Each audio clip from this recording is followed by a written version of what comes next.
Here's a letter I wrote to my friend and fellow poet Jay Leeming on May 5th of 2003. Dear Jay, you asked my thoughts about a poet's place in the world.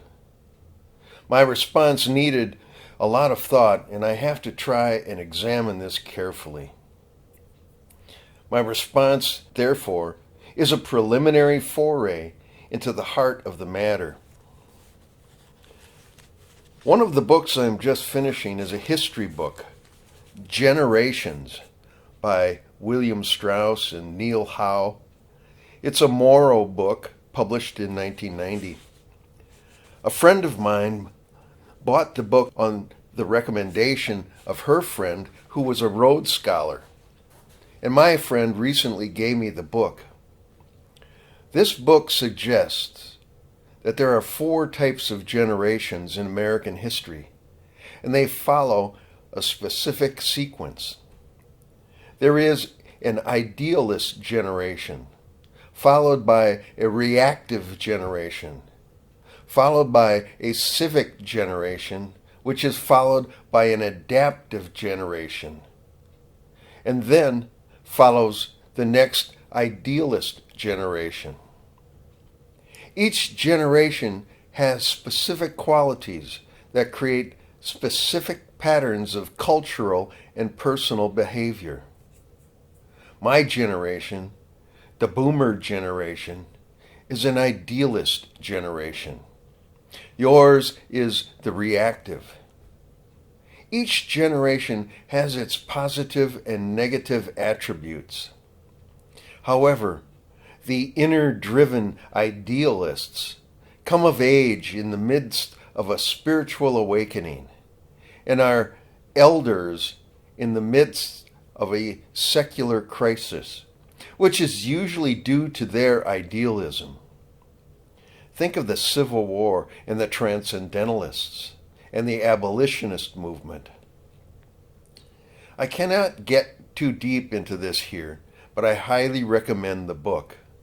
It does explain something I've felt for a long time, that there is a specific pattern to our cultural behaviors, and we are all part of it. This leads me back to a sentiment I had while I was a freshman in college. I tried to explain to my first real girlfriend that, quote, I'm not quite different, I'm not quite the same. I don't quite fit Tim Young's my name, unquote. I once wrote to you about the little emotional palindromes I wrote. Quote, my heart feels desolate, like a tear on hot sand. My heart is soothed like sand in a very slow rain, unquote.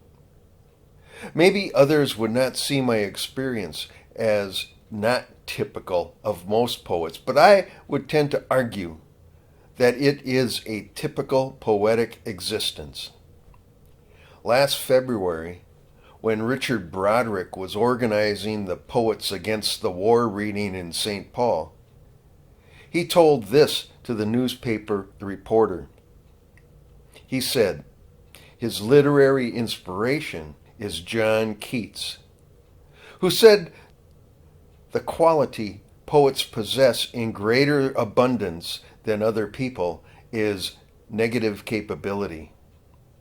Quote, Keats defined negative capability as the willingness and ability to live in a state of confusion, anxiety, and mystery without an irritable grasping after certainty, unquote.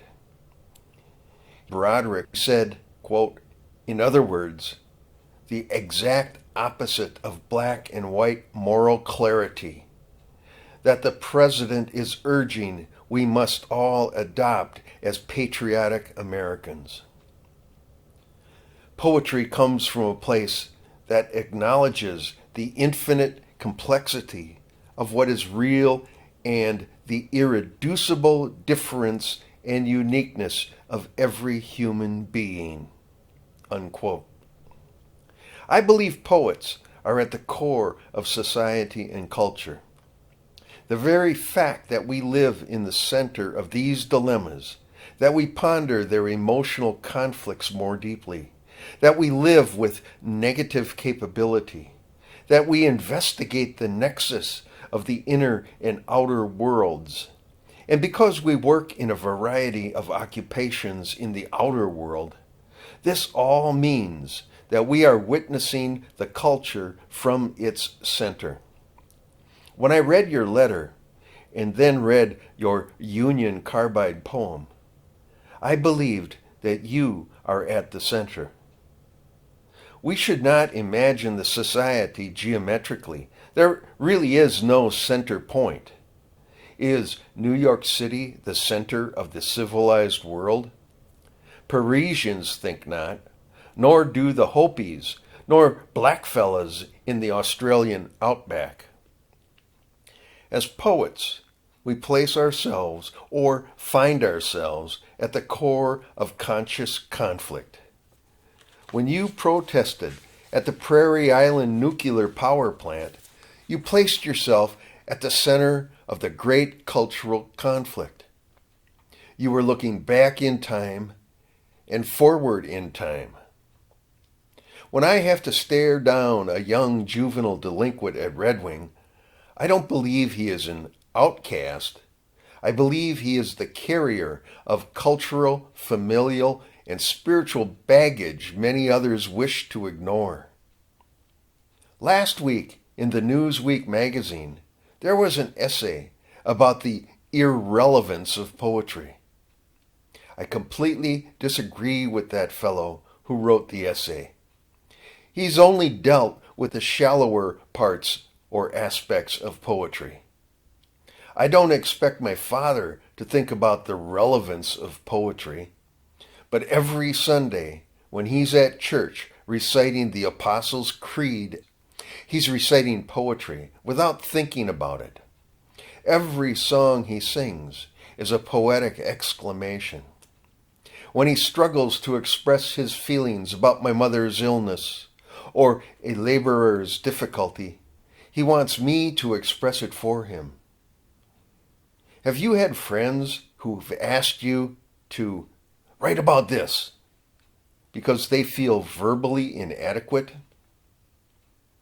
People love aphorisms, adages, and quotations. Look at Bartlett's Book of Quotations and see how many aphorisms come directly out of poems. The words of yesterday's poets are used today over and over and over. The Hollywood movies only give us clever, silly phrases to remember. Hasta la vista, baby. Of all the dames in the world, John Wayne's Pilgrim. Even in mockery, we have Forrest Gump's Life is a Box of Chocolates. Poets may travel to economic centers, to population centers, wilderness centers, or the center of nowhere, and they write about those places. Lorca wrote of New York and Grenada's holy songs. D.H. Lawrence wrote of New Mexico and England's civilized attitudes. We all write about the soul and the physical environment in which it finds itself. Because we live and move in various environments, we find ourselves exposed to various dynamics. Because we read so much, we are exposed to more intellectual possibilities and influences. Because you and I and others are never satisfied with what is outside, we are curious about the inner world and its dynamics too. We are experiencing the life force blooming out of the invisible realm. We are at the center of society, and the cultural denial wants to make us feel that we are always off at the edge. Today, I do not believe them. At the time of death, people want to read poems, hear soothing words, express their grief, their hope for understanding. And poets give these gifts to their people because we live in and continue to investigate the emotional and spiritual connections. We are the ones who write about life, death, joy, sorrow, giddiness, silliness, politics, family, generations, animals, materials, religion, and profanity. We have chosen to take on any subject that comes our way. Our use of metaphor, rhythm, and inference will never limit us. We are adventurers at the center of this life. We may travel to the edge of things, but we are always looking at its relationship to the whole. When depressed, we write of depression and its digestive pain, its weight in our bodies. When we are ecstatic, we try to write of that too. I don't know about you, but when I look at my poems, I do not know if there is an emotional state of being that I have not written about. Even the isolated Emily Dickinson wrote from the center of an emotional life, which people can still relate to. Think of the responses we have heard to Martine Prechtel's great imagistic harangues. In the midst of those words, we felt totally present, at the center of culture, even if others wouldn't accept our sense of that. Because we live in a sort of living fluidity, we probably never become as rigid as others would like us to. Because I was born under a water sign, I tend to see life as emerging from a wellspring, and it begins to flow into a rill, then a creek, then a river, and on to the sea. As long as I am beside or in the flow, I am at the center of culture. You wrote that you see our society as fallen, and that would make sense in the Judeo-Christian culture. The Hopis say society emerges up from a lower level. The question is moot for me. There always has been and always will be an ebb and flow to society.